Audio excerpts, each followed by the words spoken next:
welcome to Rising. Thank you for watching us on a Monday. We're getting the week started. We've got a lot of exciting topics to discuss. How was your weekend, Briahna? My weekend was great. We've had some kind of nice weather here in D.C. We have beautiful early springs, and I really had a nice, relaxing time. The cherry blossoms are blossoming. It's peak bloom. Everybody talks about that. They were a little early. It feels like every year we're told they're a little early. They'll be showing up in February before you know it, and that might be a harbinger of climate doom, but it's very beautiful to witness. Oh, but we'll be, having beach day in the Arctic and Antarctic, so there'll be positives for the polar bears and the penguins. Yes, Wouldn't that be nice? For more of that kind of commentary, you should definitely stick around for Robby's Radar. No, I kid. He's got a great one coming up today. But first, D-Day has arrived for Donald Trump. Today is the deadline for GOP candidate to pony up $464 million for his bond in the New York civil fraud case. Trump has said that he cannot raise that much money in such a short period of time. The New York State Attorney General, Letitia James, has said that she will start seizing assets if he doesn't. And former porn star Stormy Daniels may finally have her day in court. Donald Trump will appear before another judge in a criminal prosecution. He's accused in this case of covering up a sex scandal to pave the way to his presidency. Well, as these twin threats loom, Donald Trump took to Truth Social, writing, "Why should a crooked, highly political New York judge, Arthur Engoron, working in concert and coordination with an even more corrupt Attorney General, Letitia Peekaboo James, his puppet master, and the White House, be allowed to take away and sell off very successful properties and assets that took me years to zone, build, and nurture into some of the best of their kind anywhere in the world?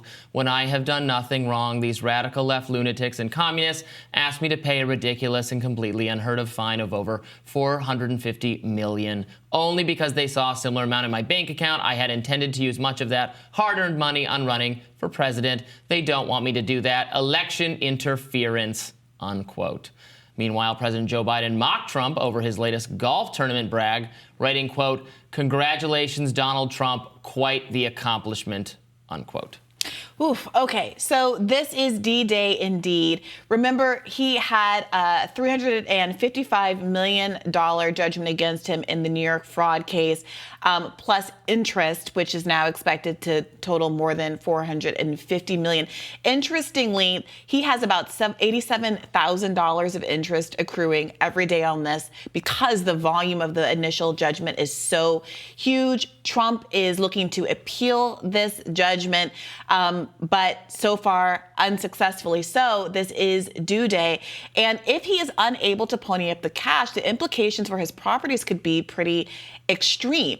It is possible for New York State to seize his bank accounts in addition to cash. Apparently, seizing the bank account money is the easiest part of it. You just need a judgment from the Attorney General, and then the banks will enforce the court order. Seizing some of the properties is a different matter. There could be some question as to whether or not Mar-a-Lago is on the chopping block. If it counts as his residence, it would be very difficult to seize, and if not.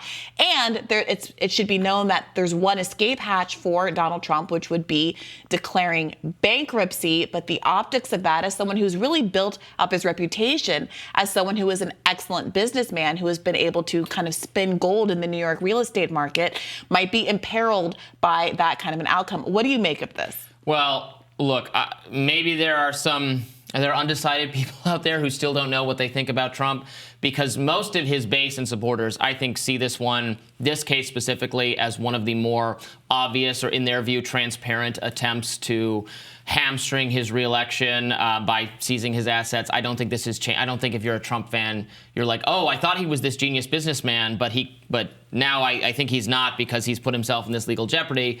Frankly, I've heard even in love with Trump commentators on the right saying that, they thought he was mistreated here. Obviously, Letitia James ran on finding something to prosecute Trump for. So look, here we are. I mean, the reality is this is going to hurt him. He has to sell off assets, as he even alludes to explicitly in that Truth Social post. He was hoping to use some of these funds for his campaign. So, it is, I don't know that, I think this is going to, maybe a little bit like the raid on Mar-a-Lago, rally his supporters even more. I mean, he doesn't have a primary opponent anymore to rally them against. So, if for some reason the campaign was still ongoing within the GOP for who was going to be president, I actually think this would dramatically help him. But I don't know what it exactly means for the general, but I think it will energize his supporters. Yeah, I think the issue isn't convincing the public that he's a bad businessman. The question about whether or not if he declares bankruptcy, that's a mark of kind of failure on his behalf, is a little different than saying, I no longer like Trump because X, Y, and Z. I do think you're right that the point of this is that it could potentially drain his resources as he's running for president. And that is very real, regardless of whether or not you think it is correct, if you think this is a kind of undemocratic way about going about trying to thwart a candidate's ambitions.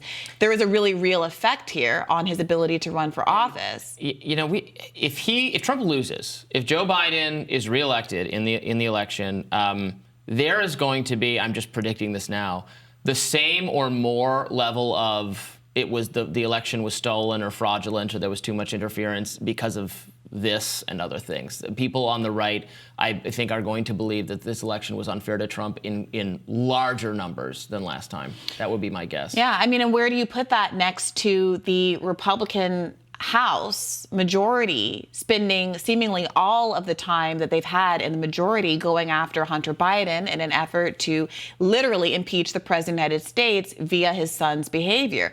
I take your point that all of this seems to be beside the point of voters actually weighing in on the prescriptive agenda that either candidate has for the country. For both Joe Biden and Donald Trump, I think the agenda for the country has very much taken a back seat outside of a couple of issues, some foreign policy issues and immigration.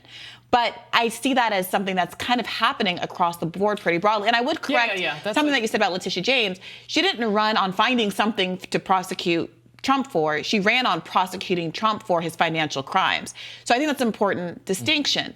I do think, despite whether or not there are very serious implications politically for Trump, the fact of the matter is that the underlying crimes existed. So you can say this is an Al Capone situation where you had to get him on taxes because you couldn't get him for the real thing. But it doesn't mean that the underlying tax crime wasn't accurate.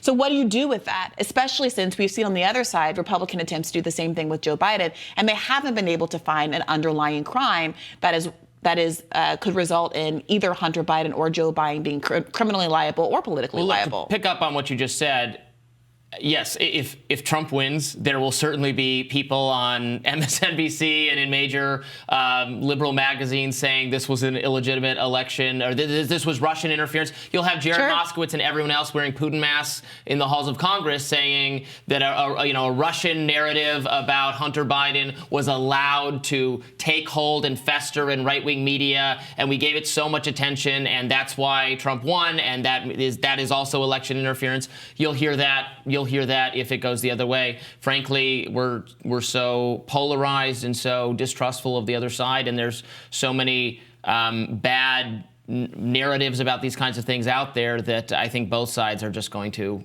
maybe forever, for the foreseeable future, reject the legitimacy of the other person's victory, which is very much not good for our country, but and both sides share a lot of responsibility in bringing us to that point.